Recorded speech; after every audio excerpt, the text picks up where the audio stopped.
আমন্ত্রণ জানাচ্ছি টিভি দুপুরের খবরে। একেএস 20 নাম শুনছিলেন, এবার পুরো খবর। টানা সপ্তম দিনের মতো দরপতনের মধ্যে বিনিয়োগকারীদের ব্যাপক বিক্ষোভ চলছে ঢাকা শেয়ার বাজারে।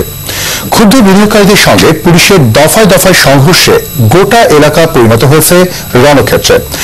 বিক্ষোভকারীদের পুলিশি লাঠিচার্জ এবং কাঁদানে গ্যাস নিক্ষেপ করে ছত্রভঙ্গ করার চেষ্টা করছে। শেষ খবর পাওয়া পর্যন্ত ঢাকার শেয়ার বাজারে সাধারণ সূচক ছিল ৭৯ পয়েন্ট। বিস্তারিত জানাচ্ছেন উজ্জ্বল আহমেদ। সকালে দিনের লেনদেন শুরু হয় ঊর্ধ্বমুখী প্রবণতা দিয়ে।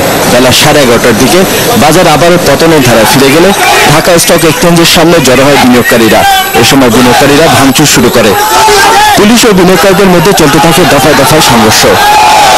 ডিএসসি বিল্ডিং ও আশেপাশের বোকারেজ হাউস থেকে বিনিয়োগকারীরা একে একে রাস্তায় নেমে আসে। তারা মতিঝিলের শাপলা চত্বর থেকে দৈনিক ইত্তেফাক মোড় পর্যন্ত রাস্তার দুপাশের ভবনগুলোতে ইটপাটকেল নিক্ষেপ ও ভাঙচুর চালাতে থাকে।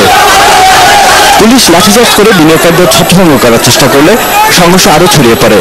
পরিস্থিতি নিয়ন্ত্রণে আনতে পুলিশ কয়েক রাউন্ড টিয়ার শেল নিক্ষেপ করে।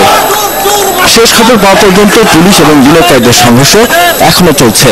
সকালে সূচকের ঊর্ধ্ব প্রবণতা থাকলেও মাঝে পতন ঘটতে থাকে। তবে বেলা ১৫:২টার দিকে সাধারণ সূচককে বাড়তে দেখা যায়। উজ্জ্বল আহমেদ, এনটিভি নিউজ, ঢাকা।